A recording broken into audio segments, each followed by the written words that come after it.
Hey, welcome back. Welcome back. Can we hear a couple of you guys? We got the live stream to work, so we need to hear you guys speaking once again. Hello, hello. Okay, great, great. Hi. Great, great. Sup? Yeah. Hello, everyone. Great, excellent. Yay, perfect. Okay, give us just a couple more seconds so we can double check since the live stream is delayed by like 15, 30 seconds. Okay, it looks like we're solid. Great. All right, I'm gonna get started in like 5 minutes just to get more students to arrive, and then we'll get started. How many are you expecting? As many as we can. Yeah, cool. We have anywhere. I mean, coming to you is interesting because it is a several week series. Mm-hmm. So sometimes people will show up for certain classes that they want to attend, but not all of them. Yeah. But people who show up to all of them are the ones that get the certificate that they completed it, as well as whenever we have money, T-shirts. Awesome. So yeah, I usually expect anywhere from 10 to 20, depending on the day. Oh, cool. Yeah. Oh, also, how was the sandwich? You didn't let us know. Oh, yeah, it was great. I elected to have it without lettuce. Okay. And without onion, out of an abundant cautious. All or nothing. All of them, all or nothing. Yeah. But yeah, pretty tasty. My drink is good too. Did you guys eat dinner yet? Yeah, I had hot dogs. Oh yeah. Me and my partner went and saw the Oscar Mayer Wiener mobile in person because it's in our city, and I got a picture with it. And then we were like, "Let's eat dogs," because apparently it's National Hot Dog Day today. Oh, God, I didn't know that. Apparently. Oh my gosh. That was a thing you could sign up for too. Like the driving the hot dog. Yes. You know what I mean? That was like an internship or something. Yeah. That's one of my dreams. Yeah, that would have been incredible. It's a summer job. You drive it around like cross country. Yeah, incredible. Did they give you a whistle? You know, little. I did get a whistle today. Oh man, that's awesome. Wait, they give you whistles at the hot dog truck? Yeah, you don't know about those? They're literally little baby Wienermobiles. And there's the hot dog mobile. Nobody gave me a whistle. Yeah. They're supposed to, because you're only supposed to get the whistles if you see the dog, the mobile in person. Yeah. Yeah. Wow. Very exclusive. Very exclusive, you know. I met a celebrity today. What can I say? I think you got a lawsuit on your hands, Ivy. I think you could that could hold up in court. They should have gave you that if you saw it. It's the statute of limitations. I was in high school. Yeah. That's going to be a tough one. I'll look into it. I'll let Thank you know. Thank you. Yeah, I think I saw the Wienermobile as I was going grocery shopping, and I was like, we gotta go see this first. They were just parked in the grocery line. I was like, what are you guys even doing here at Schnucks on Clayton? They're picking up more dogs. A local joke. They're picking up dogs. They're picking up dogs. They had to replenish the dogs. It was so good. I loved every minute of it. Steve, you look like you're in that room from the last Matrix movie, like the architect using that like weird white room. That's what it looks like you're in. Yeah, I am. Yeah, they set off with me. Yeah. Oh my God. No, this is a bathroom. This is an all gender bathroom. Oh, yeah. So you could have had the lettuce if you wanted to. You would have, all right? Yeah. Yeah, I got instant access to a toilet if I really, really needed it. I have one of those camper toilets. That's what I'm sitting on right now. Oh, shit, cool. This is what we need more of. I want to see less pops and more unique toilets. Yeah. It's a whole new industry. I'm discovering. It's great. Yeah, I want ones that's like Audrey too. That'd be great. Oh yeah, there we go. I've got an outdoor plant statue of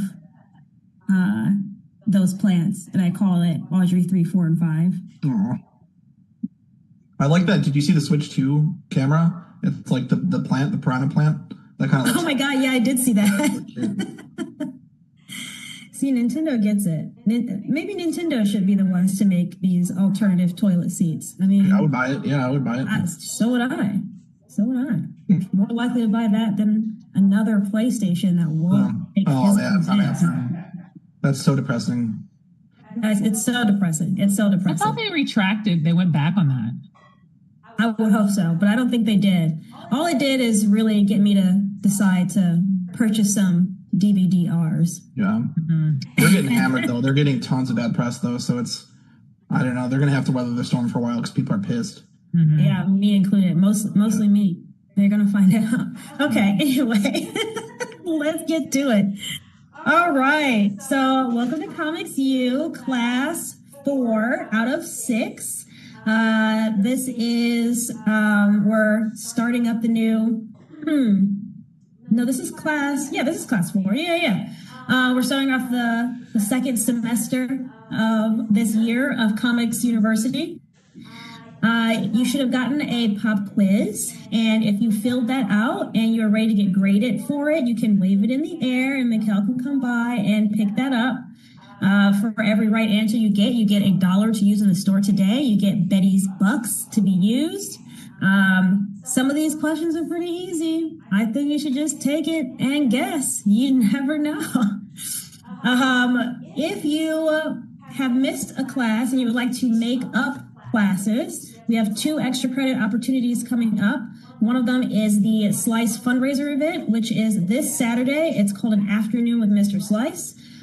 There's going to be a big raffle, silent auction. We're also having trivia as well, hosted by Drag King Cadaver Daddy-O. I listened to the set earlier. It's very good. So I'm very excited. Highly recommend doing that. Also, you can go to the Sip and Scribe, which is, I believe, July 25th. Great. Excellent. Got that one. It's very similar to our drink and draws, but instead of drawing, you'll be writing. So if you want to get those extra credit points and get those punches on your punch cards, I highly recommend those too. There's something else I was supposed to talk about. Oh yeah, applications. Applications for Slice have been extended to the 22nd. So if you were interested in tabling at Slice, or you have someone who you think would be a great tabler at Slice, let them know. I've been going through applications for the past month, and it's going to be a great time. You should be amongst these people, you know. So today we're going to be talking about Kidlit. We have Shannon Wright, Noelle Weir, Rose Bousamra, and Dave Scheidt with us. It's going to be a great panel discussion. I'm very excited to talk about these things. So what I want to do to start us off is if you can introduce yourself, the works that you have done, and why you started writing and drawing Kidlit. I'm going to share my screen real quick so that I can put up the PowerPoint that we have.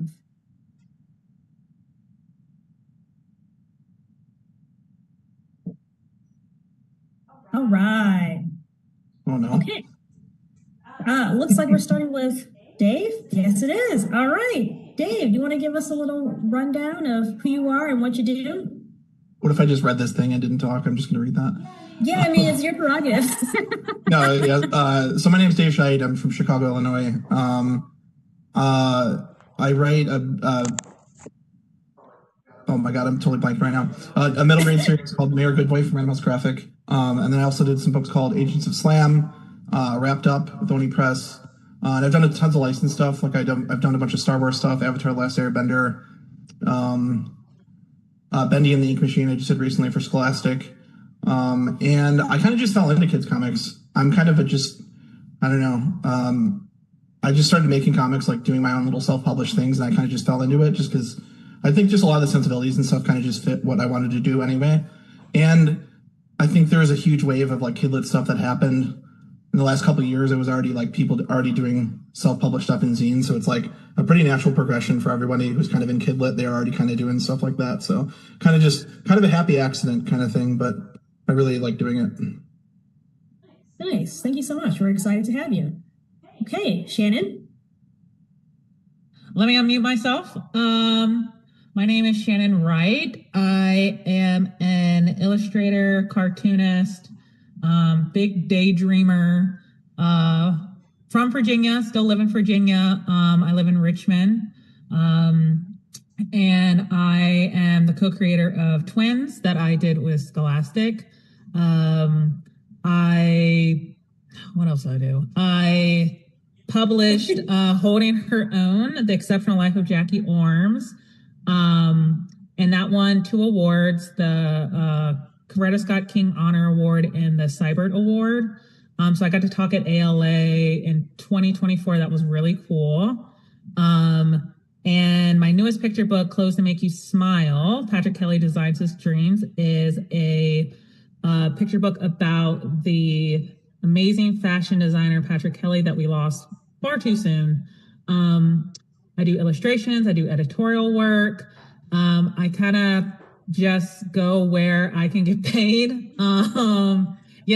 Who's paying my bills? I'm just, doing what I can to survive every single day. And I always include this. I am a cat mom, a very dedicated cat mom. And now I have 3 cats because my partner moved in with me. So we have an orange cat with us now. And why did you start doing Kidlit? What got you into it?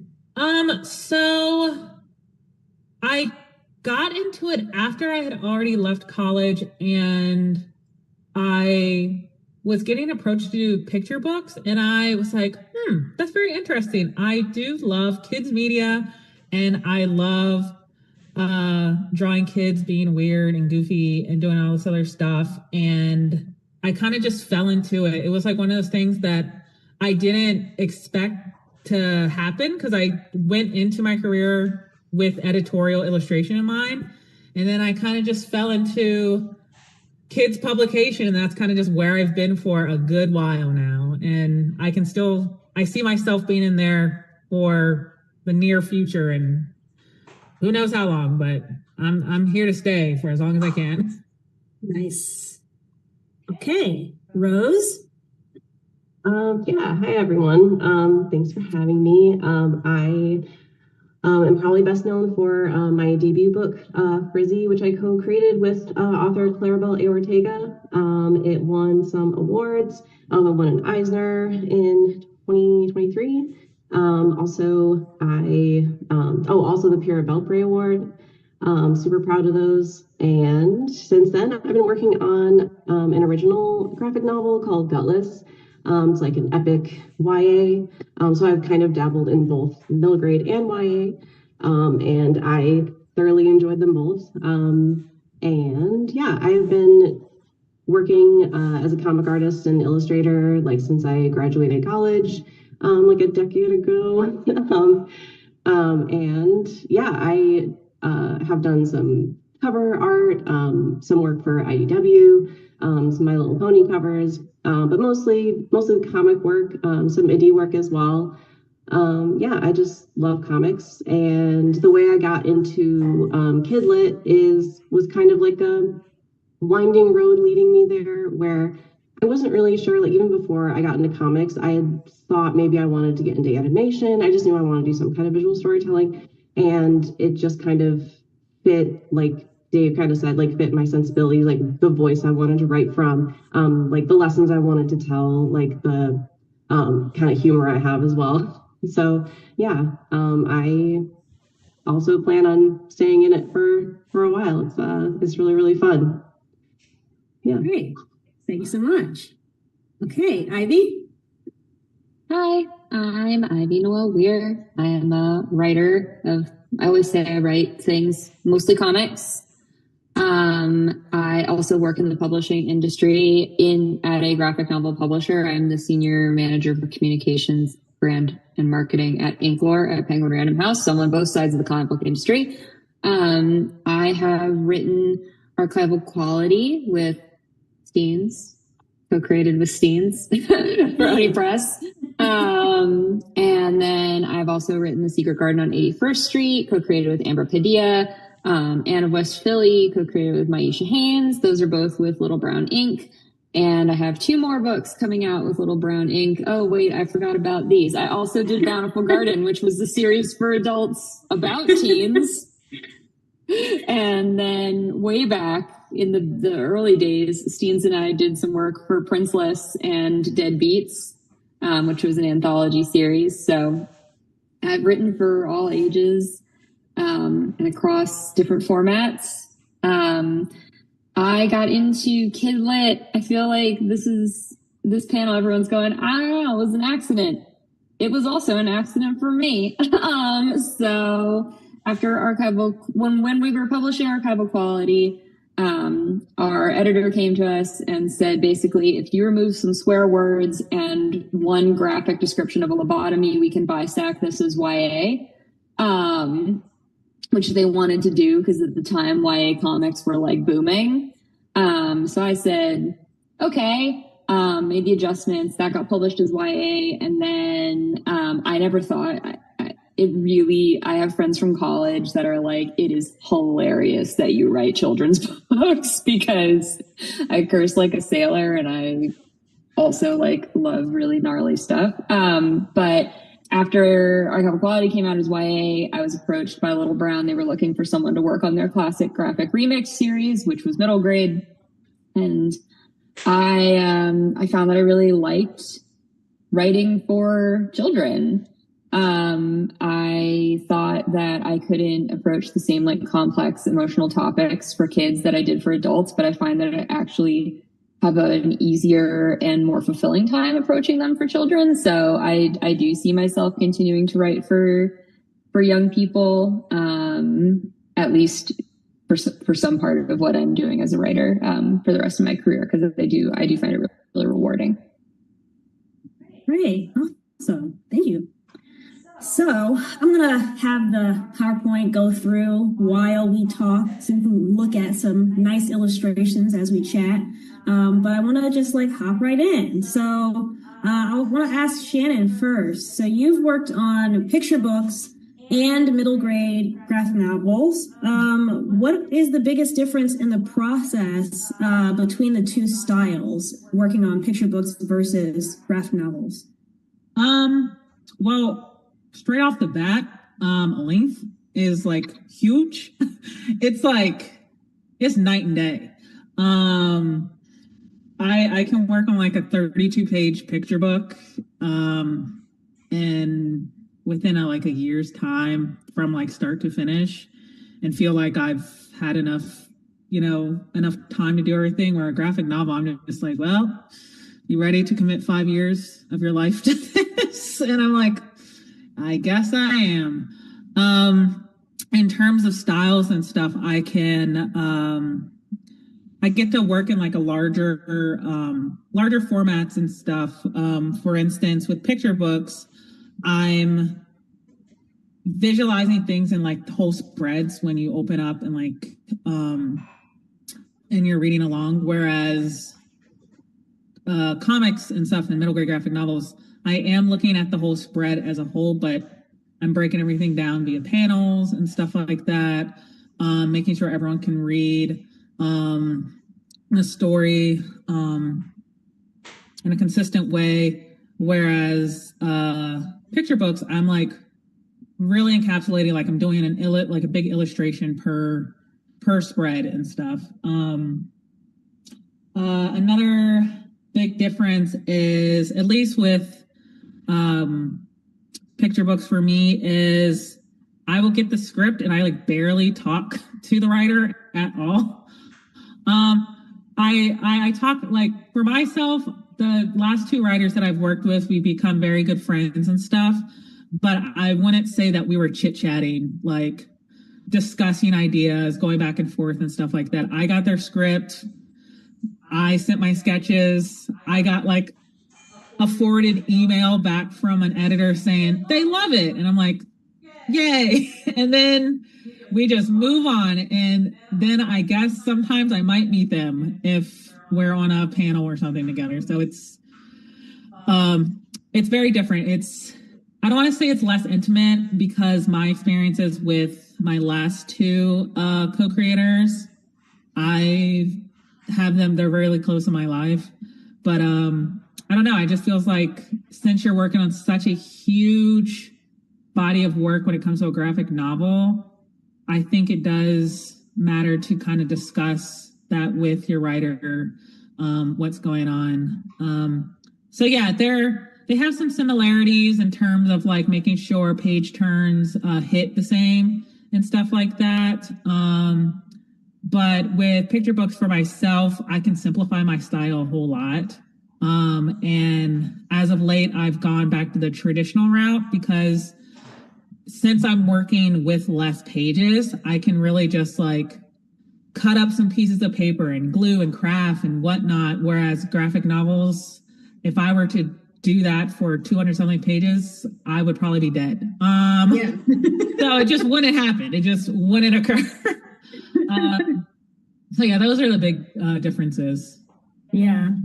Ivy, you've also written for 2 different age ranges as well. So single issue comics for adults, and honestly, I feel like archival quality is still a little more adult than some of the other work that you've done. Shannon talks about the actual process difference. Can you talk about the difference in editorial in particular? Yeah. And yes, even though archival quality is bisect YA, it's definitely a book for adults. That was a lie. Yeah, I mean, single issue comics in general, like, even though that was a deviation from writing for kids for me, like, there were multiple layers to that as a learning curve because, like Shannon said, you're trying to figure out these page turns hit right, and it's very different when you're trying to engage an adult with like a page turn. And in single issue comics, you have to end on something that will make them want to pick up the next single issue as well. So it was definitely like, from an audience perspective, having to shift my mindset from like, well, what would engage a kid to keep reading versus what would engage an adult to keep reading and want to keep picking this up. But when it comes to like my own process, I feel like I don't see them super differently because I feel like, so when I talk to kids, I talk to them like they're small adults because I'm just very awkward around children. If I see a baby, I'm like, hey, what's up, man? Go birds, So, like that kind of applies to my writing as well. Like I think that's something that people who want to get into Kidlit have to kind of divorce from their thinking, is that kids aren't smart. Kids are super smart. They can pick up on a lot. They, have their own kind of emotional intelligence. And so while you're, of course, like when I was writing for adults, I was dealing with much more like complex, larger themes about, like adulthood. And in Bountiful Garden, which is about teenagers, but is for adults, they also could like have more, I don't know, like they could be a little bit more nefarious in their motivations. But I think that like they are not such different audiences as you think they might be. I think that at the end of the day, people of all ages want to read good stories that engage them. So, I would never dumb something down just because it was for kids. That's great. A lot of the comics that we've talked about are creator-owned work. So either creator-owned or work for hire. I know your Secret Garden was work for hire. Dave, I know that you've also done a lot of work for hire as well, specifically with like Avatar and whatnot. Do you think that you have more or less flexibility in the kinds of stories that you can tell when you do creator-owned versus work for hire? So Dave, you answer first. What do you think? Yeah, I think it's kind of like stretching different muscles. And I think it's good to work on both.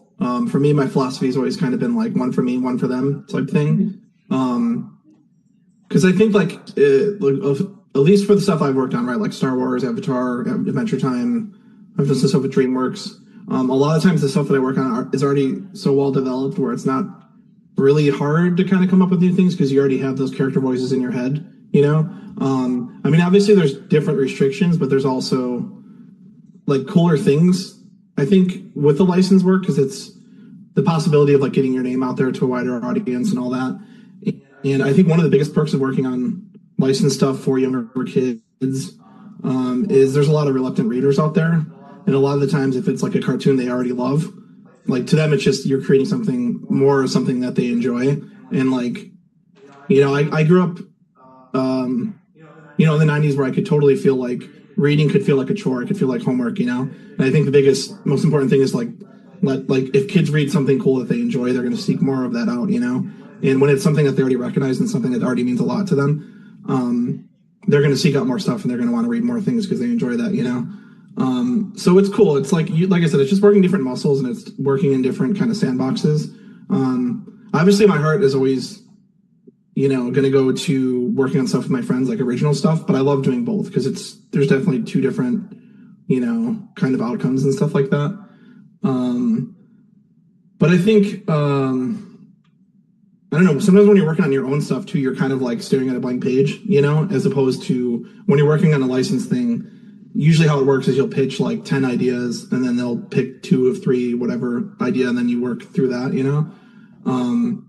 and I'm getting better at this, but normally I need to outline better. So sometimes when I'm working on my original stuff, I'm kind of just like sitting there like, I know what I'm supposed to do, but you're kind of like freaking out. But the perk with a lot of licensed stuff, like Avatar, for example, the cool thing with Avatar is like the creators of the show are like super involved in the comic. So you literally get notes from the guys that like created it. So it's like, I think people have a misconception too when you work on a big property that it's just like, don't do this, don't do this, don't do this. Like with the Avatar stuff, it's cool because they'll suggest things to you and be like, oh, hey, I think it sounds like you're trying to do this, but what if you try to do this, And the same with Star Wars too. It's like such a huge fan base and it's kind of daunting to work for something or work on a project that is already such a huge built-in audience. But at the end of the day, I'm really selective of like what work for hire stuff I choose to do. So it's like I only work on stuff I actually really like. So I think that goes a long way too, as far as I don't know, like working on the things that I actually want to do. Like it's stuff that I actually care about and I'm already a fan of. So getting to play in that little sandbox is actually really fun. Yeah, that's very cool. Rose, your book Frizzy was your debut graphic novel. And your next one, Gutless, comes out. When does Gutless come out? 2028. 2028. Okay, great. What is something that you're taking from your graphic novel making process that you learned from Frizzy that you're going to be taking into your next book? Or maybe what would you do differently?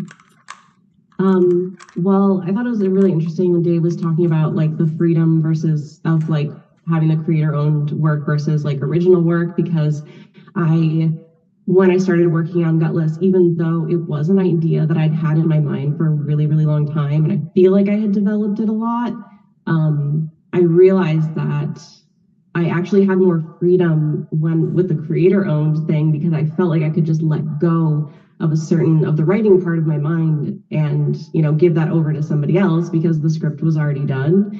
And I had thought, oh, I'm going to have so much freedom to, draw whatever I want, write whatever I want in Gutless. But then I realized like, oh, I can do whatever I want. And there's actually, can be quite limiting. I realized how well I worked in the constraints of having a script and having worked with someone who is as talented as Clarabelle, and the script, the storytelling, I loved it. It made me cry, right off the bat. I was like, this is, definitely something I want to work on. So it was actually a lot more challenging to find that in my own work. But it's been extremely rewarding in a lot of other ways.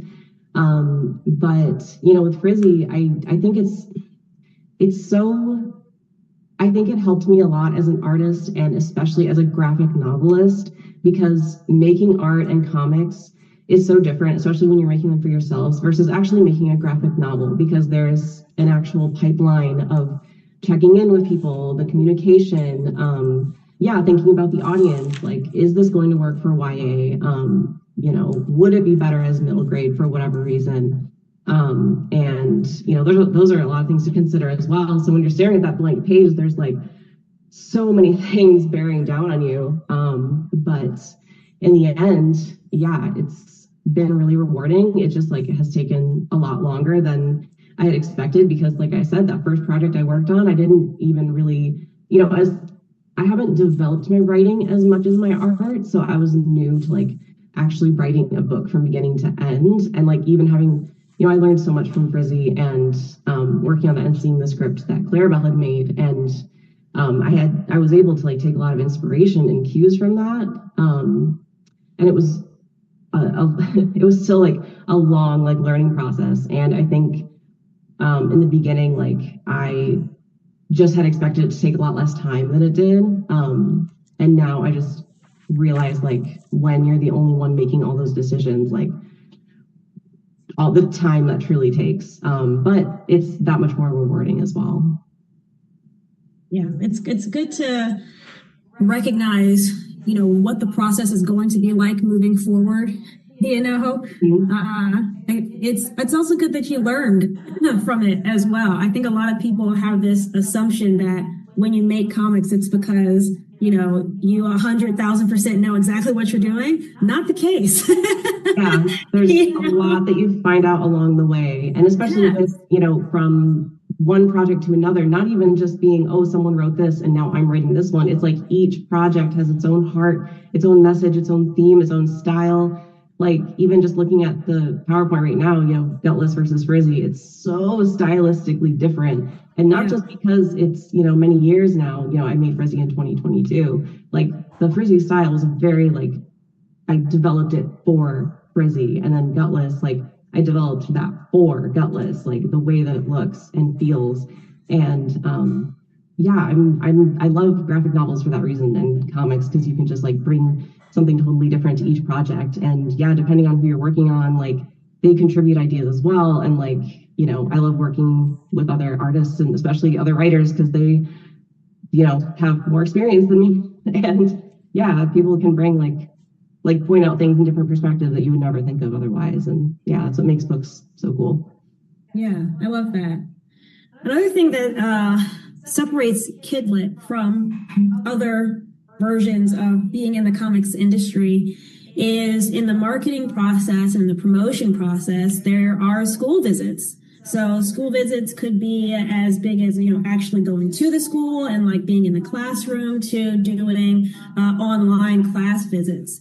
I was wondering if you could all talk about an experience that you had while doing a school visit that encouraged you to keep making comics. Shannon, can we start with you? Yeah. Man, I feel like I've had quite a few that have left me like after the school visits. I'm just like, wow, I have to keep going. For me personally, it's whenever I have like a little kid come up to me afterwards and show me a comic they're making. Or a teacher will be like, hey, I have a student who wants to show you a book they're making, a comic they're making, and stuff like that.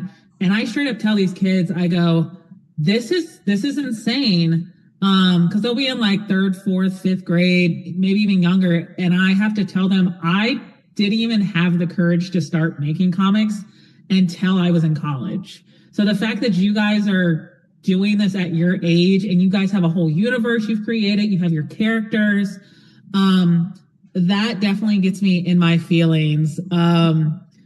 Another thing that gets me making comics is their letters they give me. I have stacks of letters that teachers will send me after the fact that I get in the mail. So I get like a hefty envelope of just like letters and stuff.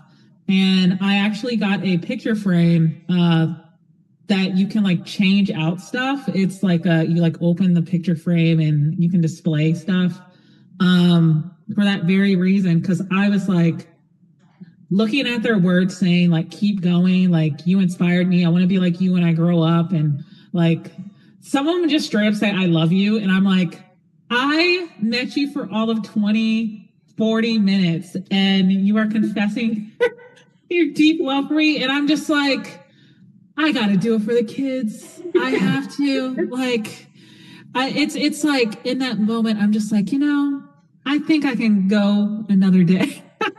I think I can do it. And it makes me really emotional. It makes me really emotional that these kids are just seeing in the flesh a real life person. That's what all the teachers tell me. They go, I don't know if you know this, but it meant a lot for them to see an actual like artist in person. Because when I was growing up, I don't remember that ever happening. I don't remember. I mean, we had like career days and like firemen would come, these people come, but I don't think I remember working artists coming to visit my elementary school. And so it is, I'm just like, wow, I'm just imagining little baby Shannon seeing like this would have, I don't know, maybe changed stuff even more if I had seen that and stuff. And yeah, I don't know. Kids are cool. I think they're great. Dave, what about you?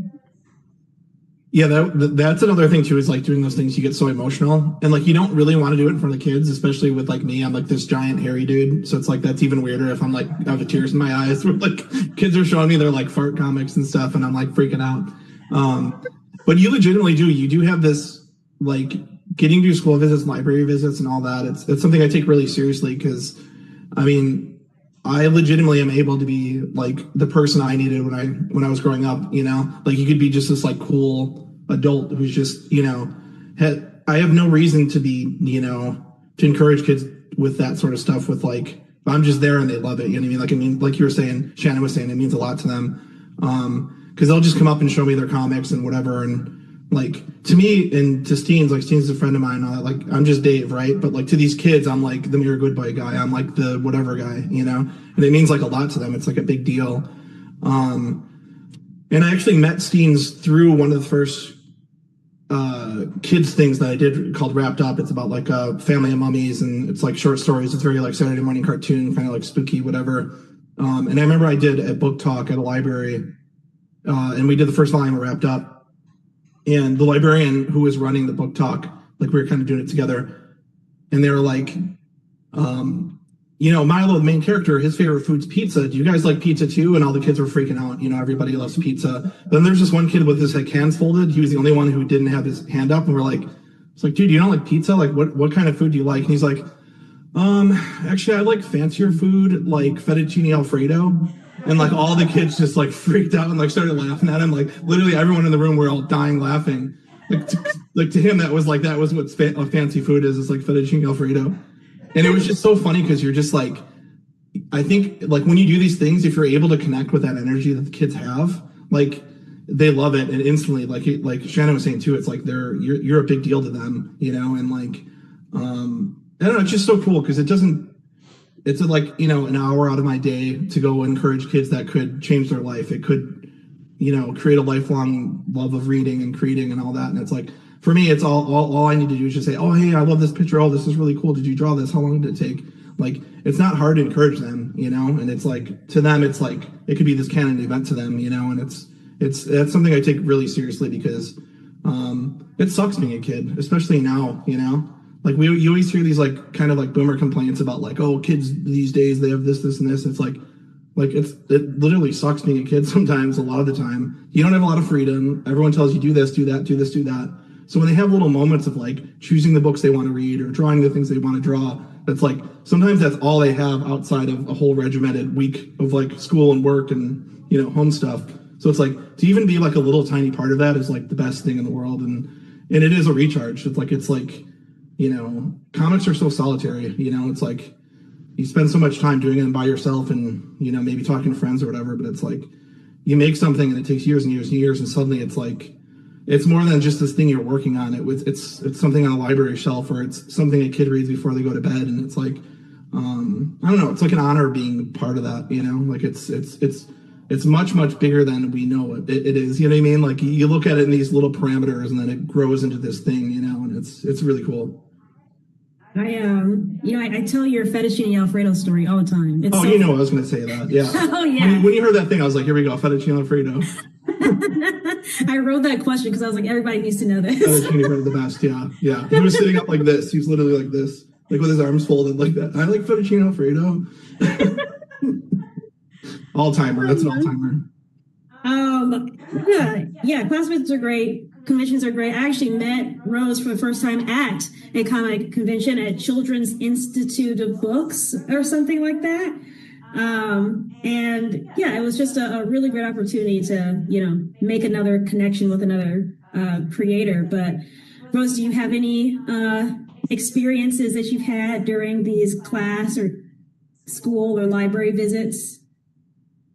Yeah, I mean, what everyone else said was is great. Like, it's exactly how I feel. Like, it just feels so important and huge. I wake up and I'm like, oh, I have an event today, and I'm like, I have to be on and talk about myself, and have finding that confidence in yourself to be like, yes, I'm valid in my career, and these kids deserve it. And then you get in front of them and just like seeing their eyes light up, and seeing their drawings is just like the biggest like joy in the world. And but I'll say some specific ones I remember, two extremely opposite ones. So one was the biggest one that I ever did, which was probably like 500 kids in this like theater auditorium. And they literally treated me and Clarabelle like we were rock stars. It was the cutest thing. They were so jazzed. They came up afterwards. They literally swarmed us. They wanted us to sign their shoes, their arms. Like, it was so cute just seeing them so fired up about that. And like Dave said, it's like so much bigger than we realize, because like validating that like this is a career, like you can tell stories and make money off of it, and meet people, and have this fulfilling thing as what you wake up and do every day. It's like validating them and their inner world and like futures they want for themselves. And like Shannon said, if I had seen that when I was younger, I probably would have like picked that career way faster, probably wouldn't have like gone through all the roads anyway. But it was so great. And then another one, I've had a couple where like I have only one book out, and it's been like a few years, so like I don't always get the biggest crowds. Not a big deal. Even if one person shows up and gets their book signed or has a conversation with me, I'm happy.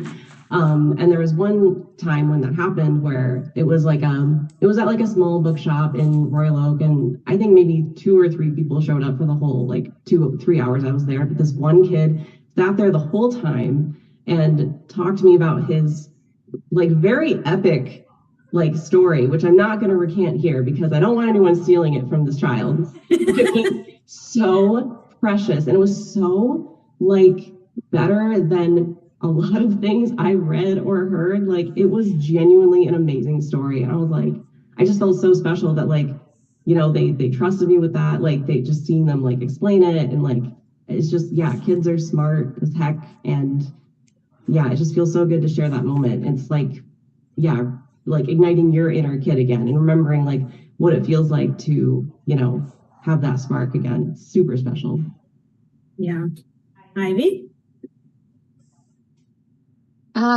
So both of my middle grade books came out like during COVID, right? So there really weren't a lot of in-person events. My first book launch for the Little Brown books was virtual.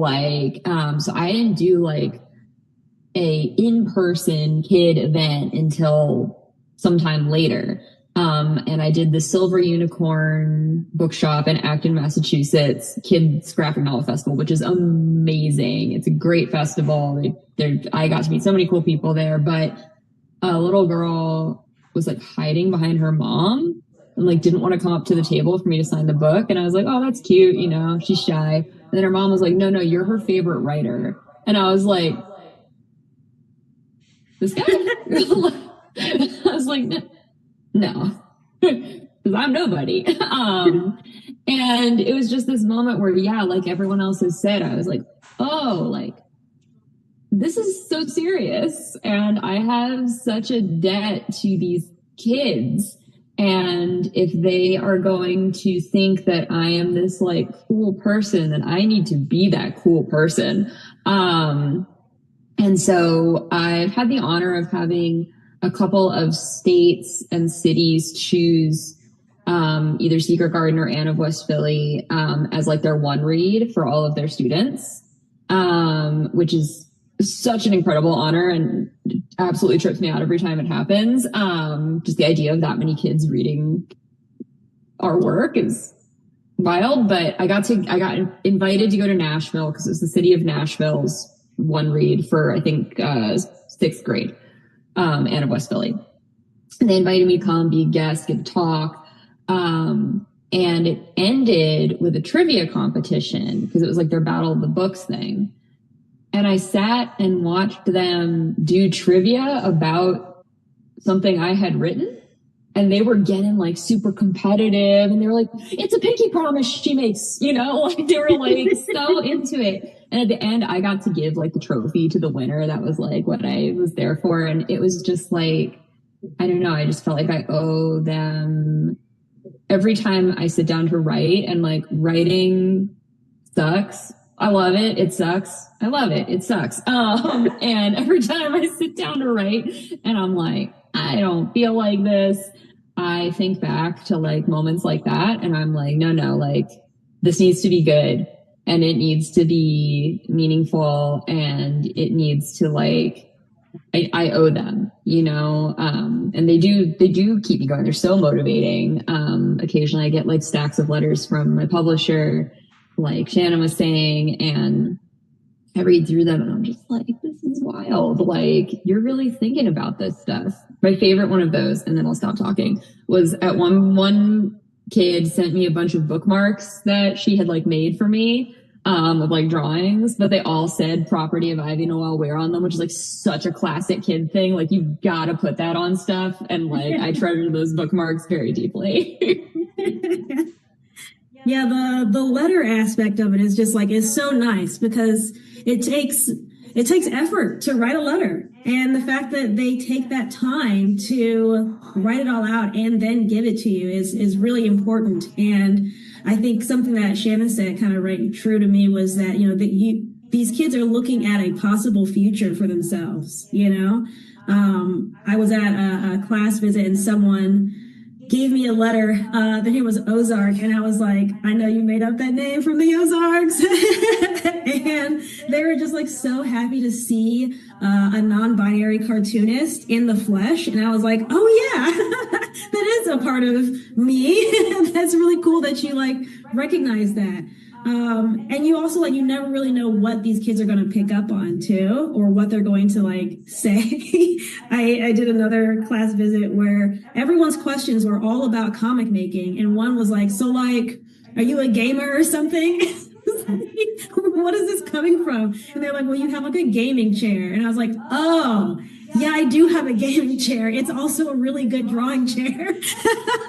But it's like, that's the one of the fun parts that I really like is what could they possibly say that I'm never going to realize that they're going to say that, you know? When I'm writing Heart of the City, I try to keep in mind that the kids are in middle school because they are. And so I try not to like write about things that don't apply to middle schoolers. I also think about the things that happen in middle school, which is, you know, change, growth, learning something new. And so that's like a through line through all of my work. Do you guys have a through line through all of your work as well, as something that you always want to make sure that you're considering when you're writing for a younger audience? Dave, let's see if you have an answer. That's the weird thing about, I think, writing and creating art in general is all most of the time I feel like this stuff's not even conscious. It's like something people will bring up to you and be like, oh, hey, I really like that you put this in there. It's like, you know, I didn't even, you know, think to do that. I'm trying to think. I think in general, I'm really into like untraditional families. Those are usually in there just because I grew up with one. So it's like, to me, that's normal. So I feel like a lot of stuff that I write always just has just, you know, blended families, untraditional families, and all that sort of stuff within it.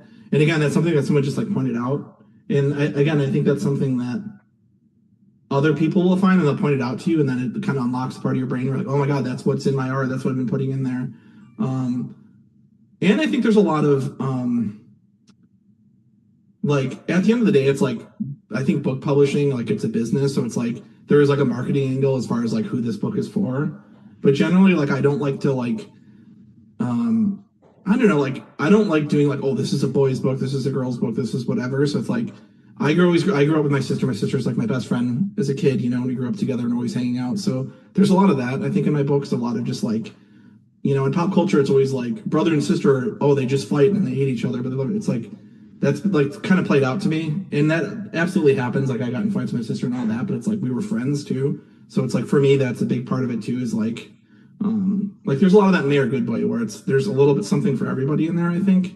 And I don't try to target specifically to that sort of thing, you know? So it's like, I think that, and that's something that people pointed out to me. That's not something I ever, you know, planned out to do. It just kind of was pointed out to me. But, and I think that's what's important about like creating stuff that you actually want to read. So it's like, that stuff is very me. Like some friends of mine who aren't really comics people will read my books and be like, dude, I could tell like, this is you who wrote this, you know, like this is you in this book, you know? So and I'm sure you guys all heard that too.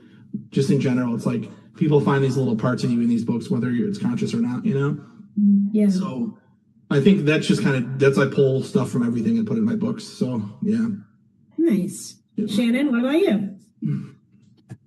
I think my through line in my work is my like expressions. I like making sassy kids. Because I was a sassy kid, and kids are pretty sassy. They are quick with the comebacks. They are I can go tit for tat with a year-old. And so those are things. Sorry, my cats are literally batting each other right now, and I'm just like, so like the expressions, over the top, just like side eye, just snarkiness, because I'm like, wow, there's a lot of snark going on. But I was kind of like that with my siblings. I would say another through line that comes through like all of my work, but I do like to include it in my work that involves kids, is just like things that revolve around like grief in different types of ways. Whether it's like grieving a friendship, grieving not being close to anyone anymore, or even just like the grief of like losing someone permanently. I feel like people read a lot of my work and they're like, oh my God, Jesus, you made me cry. And I'm like, I don't know, man. That's just like a very constant thing in my life. So I kind of just put it in my work a lot. And the response I get back is like, yeah, man, like this is real. This is how it is, like no matter what age and stuff. And I just like, for me in my work, I don't think it needs to be dumbed down with like topics like grief that come into play, because grief happens to all of us in many of ways, and sometimes as early as kindergarten, preschool for a lot of kids and stuff. So helping them process that and be like, hey, that is not strange. It's not weird that you may be going through these hard topics or these hard things in your life. So that's something, a through line in my work and stuff. I do keep it playful, keep it very, I don't know. I grew up with siblings and cousins that roasted each other. So I tend to have kids that do that in their work and stuff. But then I'm also just like, we're about to get ready to get punched in the chest because the feelings are coming. Nice. Ivy, what about you? I think about all the time, actually, Steen, something you said. I think after you read Anne of West Philly, you said, oh, someone's crying in this. It's an Ivy book. Oh, I think about it all the time. That sounds like something I would say, yeah. You're like, oh, someone's crying. But I think that it does speak to kind of the through line in my work. I tend to tackle a lot of like heavier topics like mental health and grieving and loneliness, but the way that I want to approach them when writing for young readers especially is to like,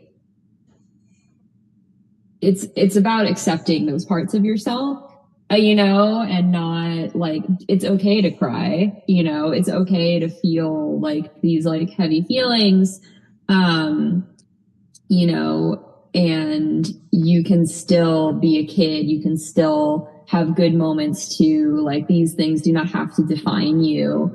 But they are part of who you are. And I've always, especially when writing about mental health, so both Archival Quality and Secret Garden on 81st Street were intensely personal books for me that talked about mental health. And it was also an opportunity for me, again, like one of those things where I felt like, you know, you're like, oh, this is important. Like, I was able to talk about my OCD writing Secret Garden, where one of the characters had OCD, and like have it be relatable to kids, you know, and have it be like, okay, like, I see you, you're not alone, and you can still, like, you don't have to be cured. Like, you don't have to have this perfect happy ending where everything is fine at the end. You can carry this stuff with you and still have fun. And then, yeah, like Shannon was saying, at the same time, I also like try to make it funny, because life is absurd. So like, even if you're dealing with like really heavy topics, I do try to, like, I don't know, I feel like my humor is very dry. So I feel like that is part of what comes across in the way that I write my version of Sassy Kids, is that they tend to be a little bit more dry, and sarcastic. So I do think that even though my books do tend to have people crying, including all the ones that are publishing in the next 3 years, I also try to make sure that with the crying, there's also like, the crying is just part of life. There's also good things. It's true. It's very true. Rose, you got anything for us? What do you do?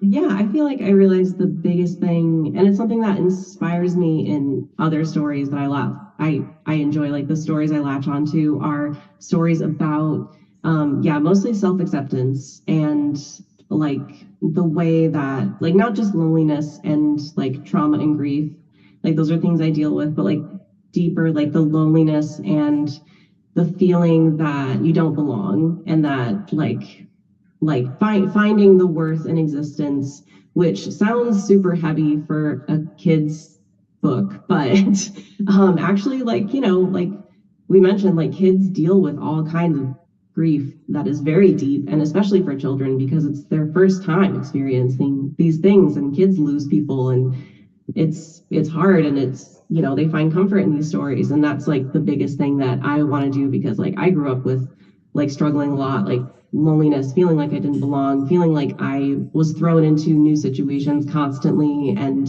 also growing up like queer and neurodivergent, like there's a lot of feeling of like internalized shame, internalized feelings of like I'm never going to find belonging. So most of the through lines in my stories and my ideas have been, how can I show kids that there is worth in living, even if it's hard, even if there's a lot of crying. And you know what, Ivy, it's fine. My book has so much crying.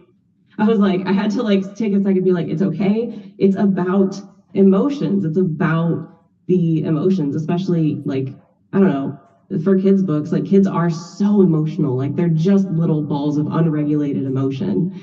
So it's so important for them to see characters, people who look like them, you know, even in a fantasy setting, you know, under all the metaphors, they still get it. They still benefit from seeing, you know, characters who persist even when they're sad, even when they feel alone, even when they feel like I shouldn't even be here, or, you know, just pushing through that shame and showing them you can still have a wonderful adventure and happy ending, even if, you know, you're feeling those things, and like finding belonging and identity through that.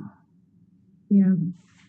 We've been talking a lot about the upsides to working with kids and Kidlit, and what we love about it, and how we want to do it for the rest of our lives. Great, great. But are there any downsides to working in the Kidlit arena, from maybe being in a position where you feel like that's the only kind of story you can tell now, or where you have to be really cognizant about your online presence, or I don't know, what sort of things do come to mind when you think about, this is only a Kidlit problem, isn't it? You know? Anything from you guys? You can speak up. Yeah. I think, I forgot who mentioned it, but someone talked about basically kind of being you are sort of playing like an elevated version of like yourself.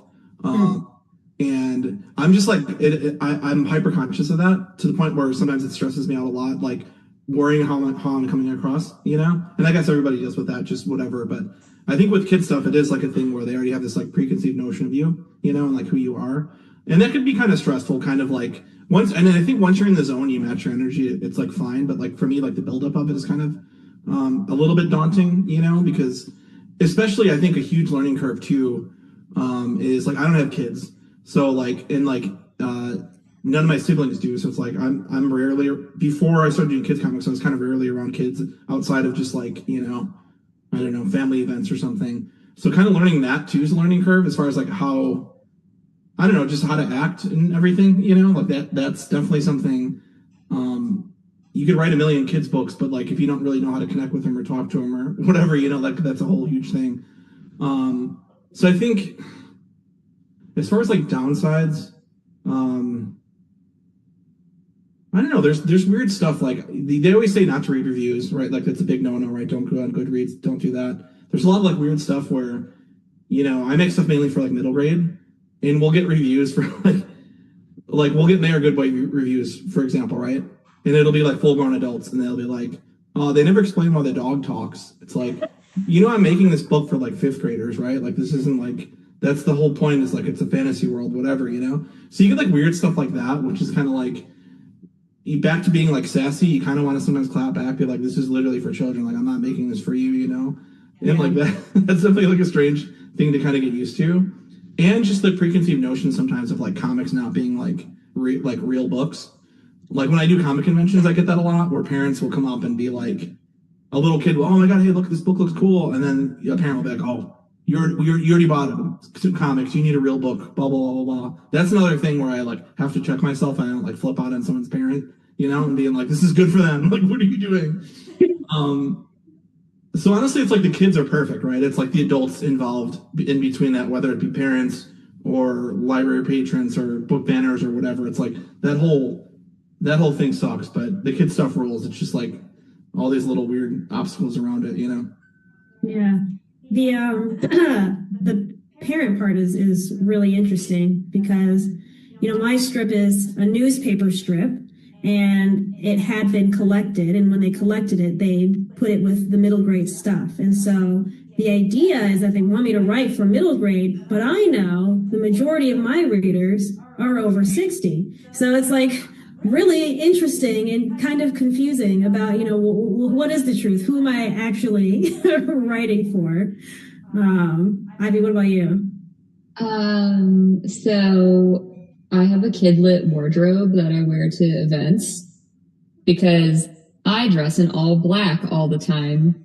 So the first time I did like an in-person event after COVID, I was wearing like black jeans and like a leather jacket and like a gray shirt. I looked like I was on my way to Milk Studios in 2007, and like all the other Kidlit authors are wearing like colorful, like Gail Galligan was there looking like the platonic ideal of like a kid's author, and I was like, I need a new wardrobe. So I do actually have clothes that I specifically like only wear to my kid events. I would say that like Dave mentioned only briefly, and I don't want to get too far down this rabbit hole, but like the book banning and the challenging right now is really difficult. Really difficult. Anne of West Philly, Secret Garden on 81st Street got a 1-star review bombing campaign at one point. And that was just like shitty. Although it did lead to my favorite review I've ever gotten from any of my work, which was 1 star, contains homosexuals. So there's that. And then, yeah, like something you mentioned when you were leading into this question is I do feel a little bit like you do kind of get pigeonholed into like kids stuff. Like I love writing for kids. I would love to write an adult book again someday. But I don't know, like, every time I bring it up to my agent, she's kind of like, what if you did more kids books? So, you know, it can be a little like, you do feel like you're getting a little typecast. And also then like, yeah, your audience, like, okay, so if I write like a super gnarly horror book, I know from working as a bookseller and in marketing, people don't check the ages on things. Someone's going to buy my super gnarly horror book and give it to their kid who loves Anne of West Philly. You know, like it's inevitable. So it is like a weird line to walk. And one I haven't quite figured out yet. Yeah. Shannon? Oh, we can't hear you, Shannon. Oh, sorry. My other microphone was muted. Yeah, I'm agreeing with what everyone said so far. There also tends to be a lot of like red tape with a lot of things where I've noticed there's a lot of things you can't put in a lot of Kidlit stuff where I'm just like, all right, I remember being a young kid and I know like cussing is whatever, but I'm just like, okay, so there's no cussing at all from like even a kid in middle school, because I remember being in middle school and a preteen boy who just learned how to cuss. I was like, it was like nonstop, like every other word, and I'm just like, okay, all right. I don't know. I just feel like sometimes there's a little bit of nuances missed in Kidlit in order to kind of keep the peace and make sure they appeal to the parents and appeal to libraries and stuff like that, which I understand everything is a business. But it is infuriating that you can't say suck sometimes. Like, this sucks. And they're like, whoa, calm down. And you're like, all right, dude. All right. Again, going back to some of the downsides of Kidlit, what everyone mentioned is your public appearance and stuff. I'm also very conscious of that. I remember I'm very conscious of that and keeping boundaries with kids because they all have social media now. And with social media, they have access to their favorite creators now. And I remember an incident happening where a young girl who loved my books would not stop reaching out to me, like consistently messaging me. And I was freaking out because I was like, okay, I don't want to crush her dreams. I like responded once to her, be like, thanks, love it. It was like a family account, but I could tell, like, it was just really weird. And I was like, I'm so glad, keep writing, keep drawing and stuff. And it just didn't stop. Yeah. And it didn't stop. And I was like, okay, I have to keep a boundary because I am the adult here. But I also have to be very careful with not crushing this kid's like dreams and just everything. So that's what I made like a public post saying, hey guys, I want to keep a boundary, this and that. And I remember talking to like Raina afterwards because she saw my post and she was like, hey, totally feel this. It is scary. And I just remember freaking out because I was just like, I am the adult. Like, where's the line of I'm not trying to crush a kid's dream, but I have to be the adult in the situation and be like, please stop contacting me like nonstop. And so that's another thing with Kidlit where it's like it's very scary. It's very scary. Because again, they're looking up to you and social media has given everyone access to you. And there's this parasocial thing going on all the time. And you're like, no.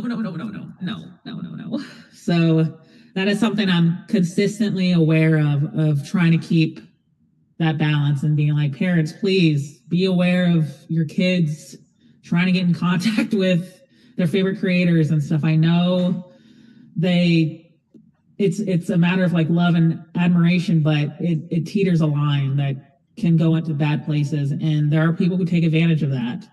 And it's like, no, not here, big dog, not over here. Yeah.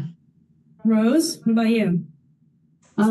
Yeah, I mean, what we've talked about so far, what everyone talked about is like very real. And like, especially the pressure when you know that kids have access to things like Instagram, and yes, there are age limits, but are they going to listen to them? Probably not. If they love your work, they're probably going to find a way to your social media anyway. And I think like not so much a negative thing. Like I've drawn away from social media myself for a lot of reasons, and most of it to do with the fact that I just don't like being there. I don't like engaging with people on that level, but as someone who also wants to sell books and engage with the audience and build that, like I'm trying to find a balance between like being present and like doing the art that I want to do and putting that out there, but also like making it appropriate and also accessible to kids. So yeah, it's something that I think there's just like no right answers to, which scares me. I wish there was a guidebook. I wish there was just, yeah. But you know, watching other artists helps, like following other Kidlit people helps, just seeing how they, you know, like Shannon sets boundaries and, you know, has a presence. But it's hard. The pressure can be really hard. And like Dave said, you have to be kind of like an elevated, like show up as the best version of yourself. And especially because especially with big publishers, like those book tours and things, like they really help if you're lucky to get one. Like they help so much, but then it's like, it's such a marathon, especially for, you know, artists. We're all introverts. Like, well, a lot of us are introverts. Dean, I know you're not at all, but a lot of us are, especially after spending, you know, 3-4 years indoors making a graphic novel all by yourself. It's a lot to like get thrown out there. And I realized that, or I've been told that it is more of a thing with middle grade and YA, to have like these big long book tours. And it's hard to know that that's a reality of just, you know, if I'm going to be continuing to do that is, yeah, it's hard. But yeah, overall worthwhile. But like, yeah, trying to find that constant balance of the online presence is like what I'm really dealing with right now. Yeah. You know, it's hard to do what you think you're supposed to do versus what you're comfortable doing. You know, I tell my agent all the time, don't send me to a middle school. Don't send me to an elementary school. I don't enjoy being around kids that age. I'm sorry. You know, I don't have a lot of patience, and it stresses me out when people talk when it's not time for them to speak. And that's what kids do all the time, you know? And so it's like, as much as I love, you know, making work for kids, I don't really want to be around them all the time. And that's just like really hard to deal with, because it's just who I am. Who am I supposed to fake it? You know, kids are going to know, you know? So yeah, it is tough. And I also think, I wonder if this is something that everyone has dealt with, where, there's just this push to do more kids books because they're popular right now, you know? One of the latest books that I did, Side Quest, the history of role-playing games, when we first pitched that, everyone wanted it to be a middle grade memoir. And we're like, but that's not what we're pitching you at all. And so it does feel like there's, like Ivy was saying, you're kind of getting pigeonholed into that industry just by having done, you know, a couple of books there. So, yeah. But I do wonder if things have changed. You know, the industry has changed, specifically from where it was when you started versus now. For me, I feel like the industry has changed in a way that more parents are open to kids reading comics. I mean, obviously you're going to have those parents who say, you know, read a real book, but I do think that there are more positive parents when it comes to comics now than there were maybe even 10 years ago.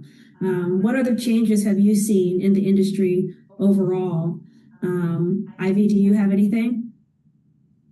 Yeah, so obviously, like I said at the beginning of this, I also work in publishing industry, on the marketing and PR side.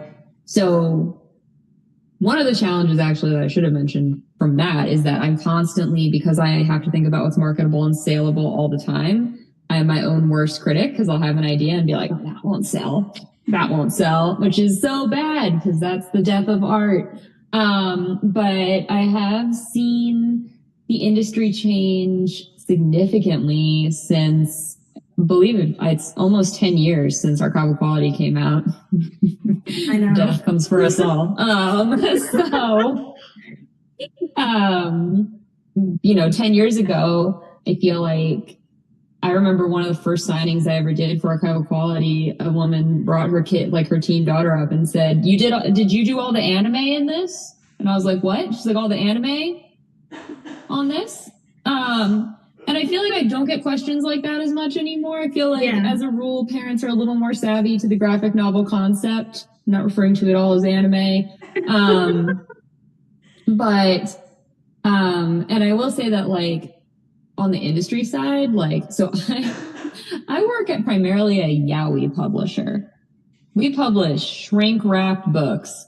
And I have had to narc on tweens trying to buy a shrink wrapped, fully uncensored Yowie because their parents were just like, yeah, we love that you're reading. And I'm like, that one is the toxic mafia love triangle, fully uncensored Yowies. What about this one instead? A little cuter.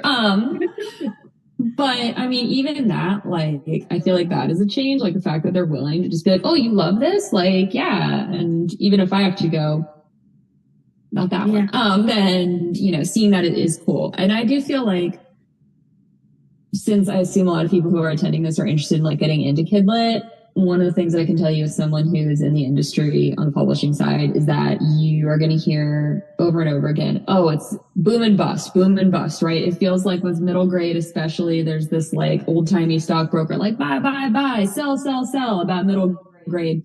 The bubble is bursting. The bubble is growing. And I think the worst thing you can do for yourself is like focus on that, even if, yes, editors aren't going to acquire as many titles because they're beholden to sales teams and publishing teams who look at like sales numbers. Like, they are still not going to stop publishing kids graphic novels. Like, they still do sell. So don't let anybody like doomsay you into being afraid of the Kidlit publishing industry, because all things ebb and flow. That's just life. Mm-hmm. Very true. Very true. Dave, what about you? Notice any changes in the industry since you've been in? So I think, like, in general, my path originally was like I did a lot of like traditional comic conventions and like trying to get work through like bigger publishers. Because for the longest time, it's like, oh, if you want to make it in comics, you got to show up to a convention, you got to meet an editor at a show, you got to do this, you got to do that. And I think just point of entry for these conventions is almost like, unless someone's comping your table, it's just for the table will be like $500 for a weekend for a show, not including like hotel and printing stuff and doing this and transport and all that sort of stuff. I feel like the convention circuit's definitely becoming, it's like, I don't know, it's a lot more privileged now. I think like you have to have a lot more resources than you normally would. So I think it's like easier said than done to try to rely on these kind of old tropes of like, oh, here's how you're gonna make in comics, here's how you get your books in front of readers. But I think that's the cool thing about Kidlit is like we don't really need that. And I feel like that was a big thing for me. It kind of, the first ALA I did maybe a couple of years ago was kind of this eye-opening thing of like, maybe I should spend more time doing this. I should do more library stuff. I should do more school things. I should do this. Because I feel like, and it makes me feel really bad because like I was one of those kids who started doing self-published books and zines at shows, and you buy a table for $200 and you split it with your friend and you're good, and you're not worrying about, bankrupting yourself just by trying to get your books in front of people or whatever. I do feel like convention organizers, both like big and small, have a responsibility to make these things accessible for people. And because it's like, we're trying to create the next generation of comic creators while still sustaining the bigger ones, and I feel like a lot of these shows, obviously it's like marketing, and you could sell a show by like, oh, here's these huge creators we have on here, but it's like, what's the industry going to look like in 10 years if you don't have people who are able to, figure out what they're doing and build their career through networking and meeting people and hanging out with other artists. So I do think that's a detrimental thing to the industry, and I feel like that's something that definitely needs to be worked on. And again, first time I met you, Steens, was at maybe C2E2 New York Comic Con like 10 years ago or something.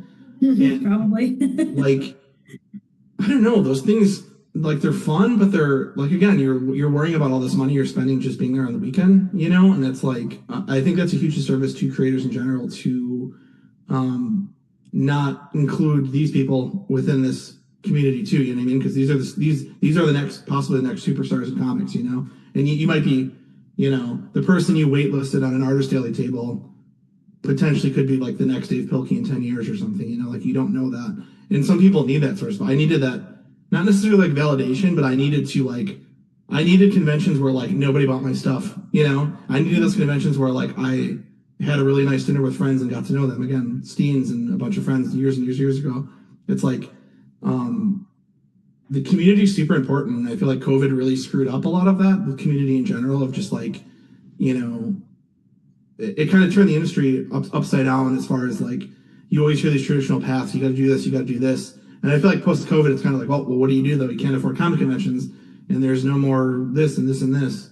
But my best advice too with that is, if you have any sort of platform, I think it's like make your own scene. You know, like be available to other creators. You know, people who might look up to you, and I don't know. I'm always just a firm believer of just like being cool and trying to create your own thing too. You know, because it's like we can't rely on these like giant companies to host these things anymore, or pray to God that they might comp our table or our flight or whatever, you know. It's you kind of got to make what you will out of it, you know.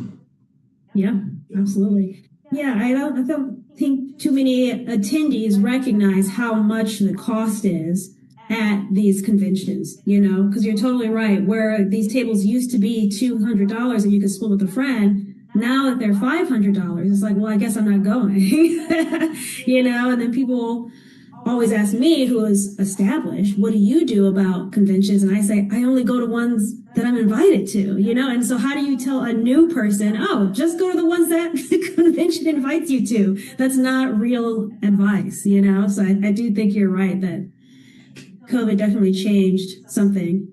And I think just in general with like you said, like the people that invite you to those shows, that could apply to everything within the industry of like, if you're trying to reach out to editors, if you're trying to be friends with creators, like anyone who's even showing you a little bit of time of day and being like cool, like those are your people. Like I spent so much of my career early on, I think, like chasing people down and like praying that this editor returns my email and all that, where all this time I could have just been like doing my own thing and making my own stuff, you know.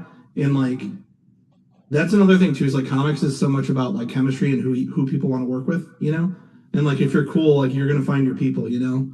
And like it's nice knowing I may not have people like beating down my door to work with me, but like I have a bunch of hardcore editors who like love working with me, and I know I could count on that, you know. And that's what matters, you know.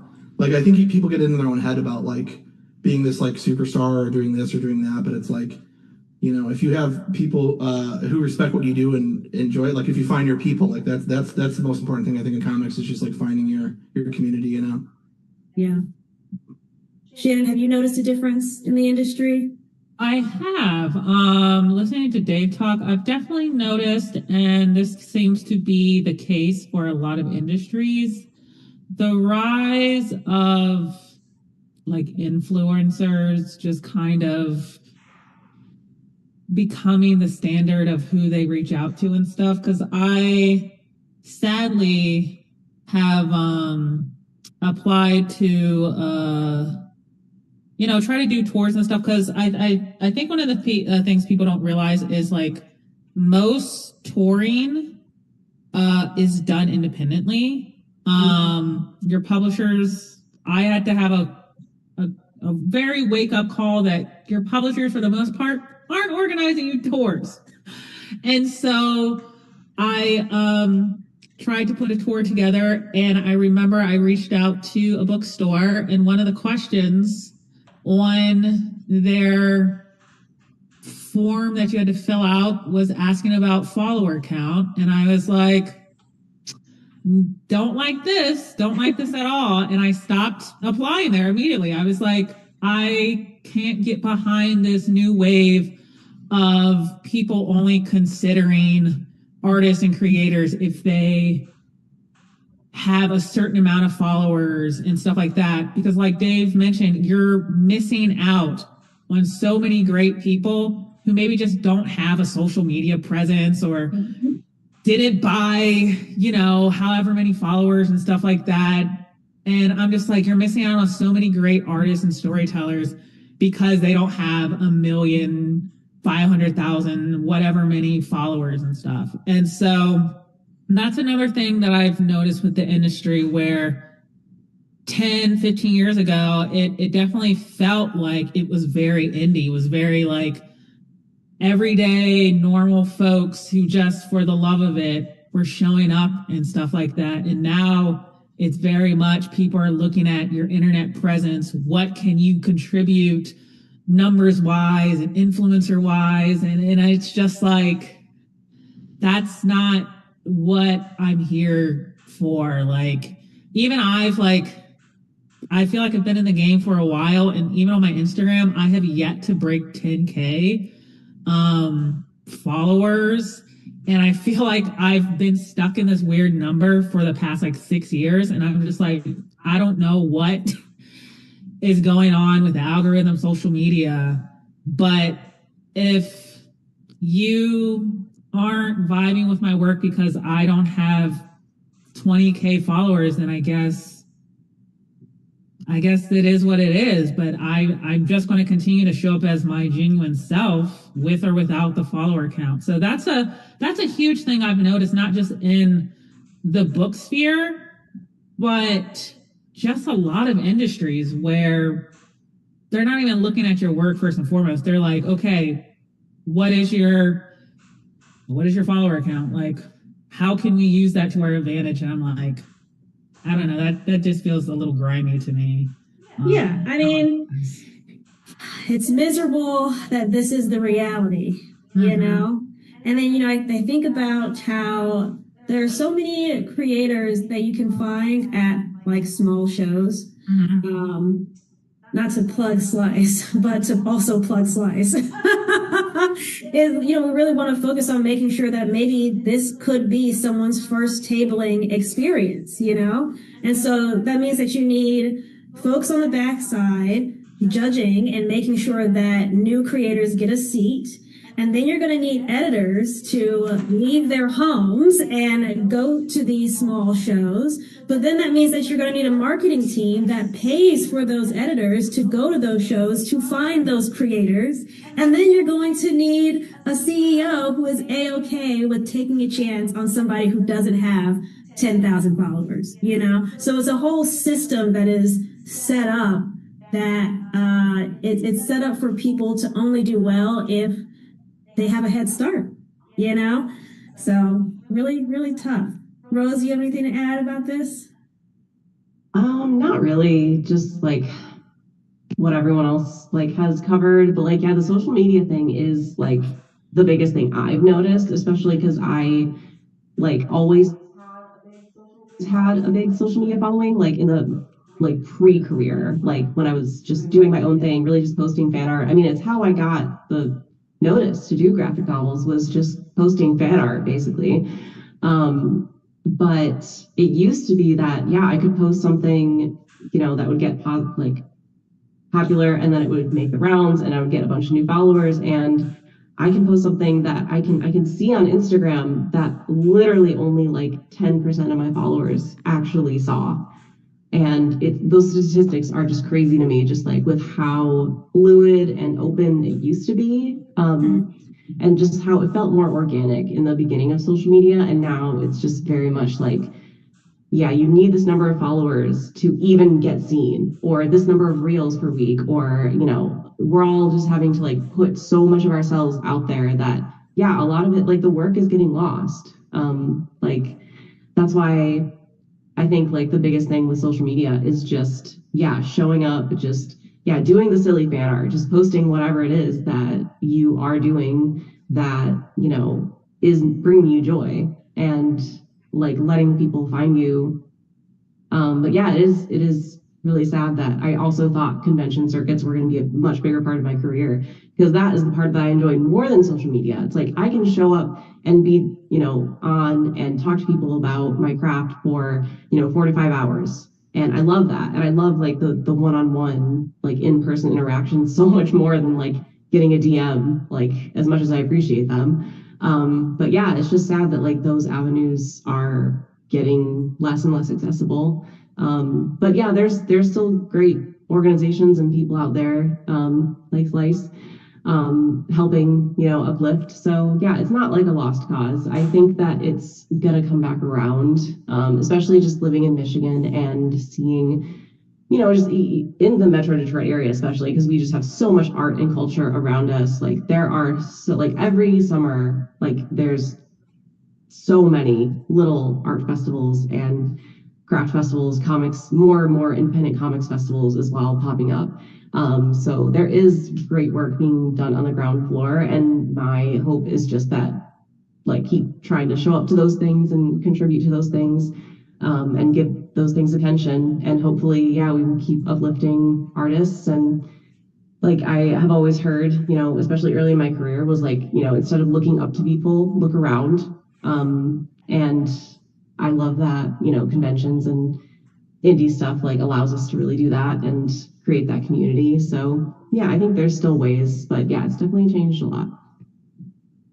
I was going to add, I definitely feel like there is a growing fatigue with social media, and therefore a lot of people are returning back to smaller conventions, smaller get-togethers, like in-person art meetups. Because I see it in my own city, just forever having our tiny conventions, art meetups, this and that, gallery shows. And I've noticed a switch, and that's kind of where I'm placing myself now, instead of, I mean, obviously I would love to go to the big conventions again. Money wise, can't do that right now. But so I meet the people in my own community that are doing what I love and what we love, and we're forming our own communities of uplifting comic artists, other artists and stuff. And again, like I think there is a growing fatigue with social media and stuff like that. And people are like, I just want that one-on-one experience again. I want to give back to my community and really invest in growing this space. So yeah, instead of like look up, you're looking out and whatnot. So I think that is a huge positive. That's the change I've also seen, where it started that way, kind of went up this way, and now people are like, no, let's get back to our roots. Let's get back to like lifting up each other in this little space that we have. That's right. And like Ivy said before, it ebbs and flows, So while it may feel like things are really difficult and, it seems very opaque and not really sure how to even get into the industry, I do think that the people that are a part of it right now recognize that and are working to make it so that that is no longer the case. I've been seeing a lot more newsletters, a lot more mail clubs, a lot more, drink and draws and sip and scribes. And it's really great to see that, we're not letting this happen to the industry, we're moving along with it. So yeah, this is a really great conversation, guys. Love talking to you. I want to see if anybody has any questions for our guests. Also, I don't know if there's any questions in the YouTube either. Okay. Any cues from you guys? Yeah, what's your question? What would like your biggest piece of advice be for someone who's interested in getting into the industry? What would be your biggest piece of advice for someone who is interested in getting into the industry? I would just say, like, say you want to make comics, just go to your local comic store and just ask around and see if anyone's drawing comics or wants to write comics, whatever. Because I feel like there's a lot of, I don't know, the point of entry is kind of weird because you're like, you don't want to come across as this like amateur or whatever, like you don't, you know what I mean, like something like that.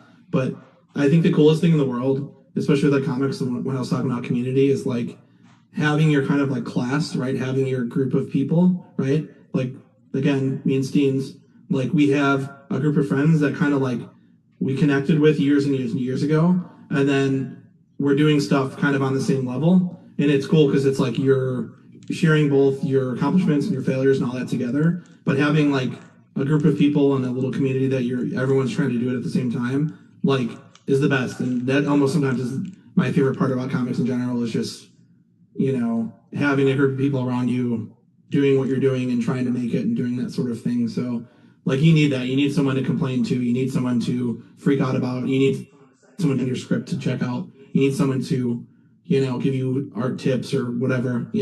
So I would just find someone who's like, and I don't mean this in a condescending way, like at your level, to start off and do it, and then just start it together. And you'll find people wanting to do it because that sort of stuff's contagious. Because some people are just waiting for that little push to do it.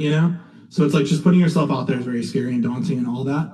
But like, trust me, like once you do it, you find other people who want to do it and are just as excited as you are. Like that's what you got to do, and it's cake after that. Yeah. Very true. Very true. Finding your peers is really what it's all about. Rising tide lifts all ships, as they say. So be that rising tide. Help your homies, and they'll help you.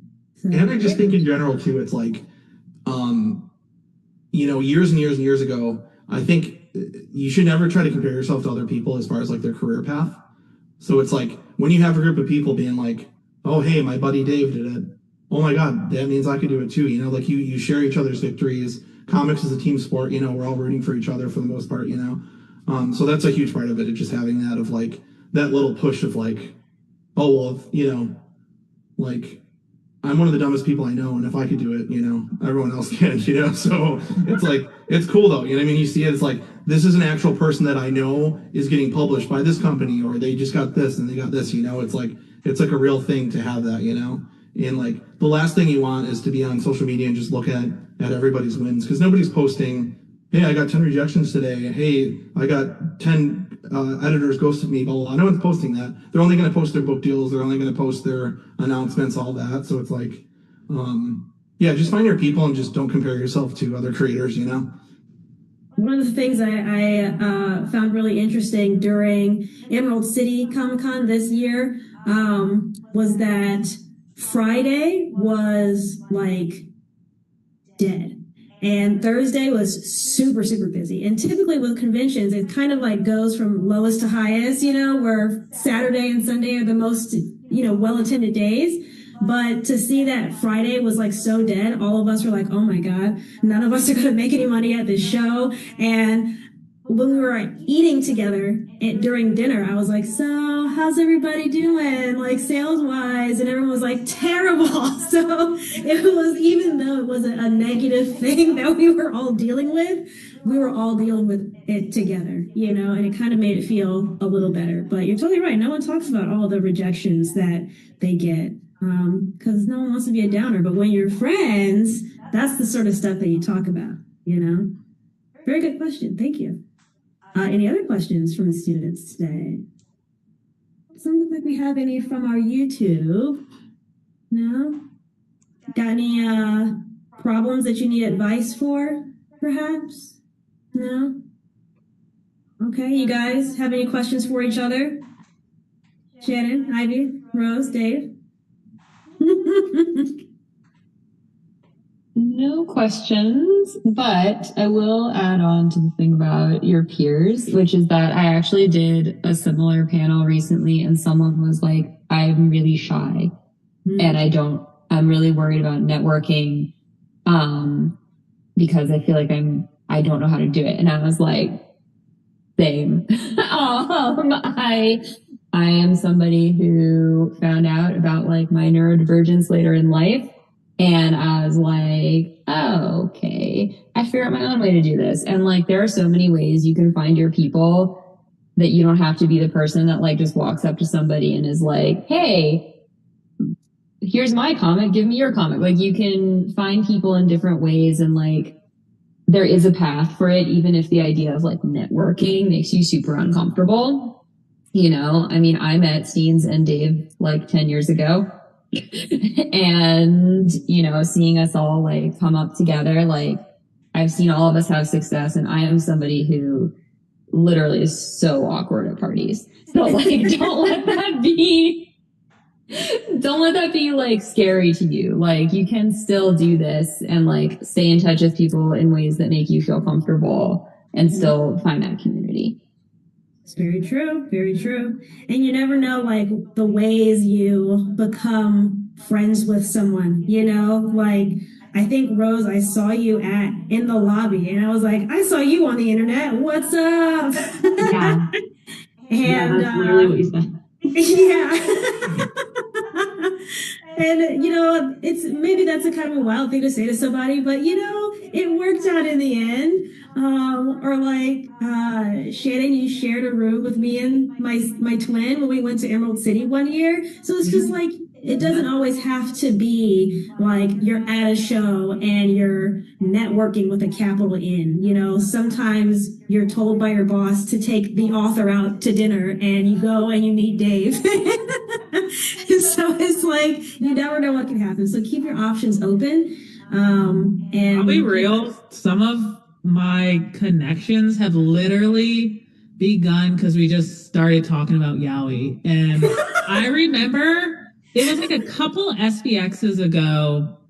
We were outside of the convention center, like in a circle, and it was like me, Gail, a bunch of other people. We weren't even networking. We were just talking about our current yaoi, like readings and just bonding. And yeah. I've noticed like sometimes that's how we're just networking. We're just like, same hat. Yeah. Are you watching such and such? Like, are you watching the Vampire Lestat? Are you blah, blah, blah? And we're just like, yes. Cool. And then we're just like, you're really cool. And then you kind of just, you being yourself has honestly opened up more doors for me than trying to play it up and be the smoozing type of person. Whereas I'll just roll up to someone, I'm like, yo, I like your shirt. And they're like, yo, I like this. And I'm like, are you part of that fandom? And they're like, yeah. And then, yep. And then it's 10 years later and I'm like, okay, we're still tight. Like randomly sending each other like memes and stuff. And then I'll get like an email saying like, hey, someone suggested you for the job. And I'm like, damn. That's cool. Like, we were bonded by yaoi. Yeah, you never know. It could be anything. It could be yaoi. So, well, I want to give a big thanks to you guys for taking your time out of your evening to talk to the students. And also we have students online as well. So thank you to those who joined the live stream too. This will be available. What's up? Can we do the show the class? Oh, yeah. This is what I do at the end of the classes lately is I show my panelists, the students, so that the students can say, thank you, authors. Go ahead, say that. Say thank you, authors. Thank you, authors. Excellent. All right. Well, again, thank you so much. I hope to see you soon in the future. Ivy, I'll see you in San Diego. Dave, I'm coming to Chicago for Thanksgiving, so I'll see you then too. And yeah, so everyone have a really great rest of your evening, and I'll talk to you later. Bye. Thank you. Bye.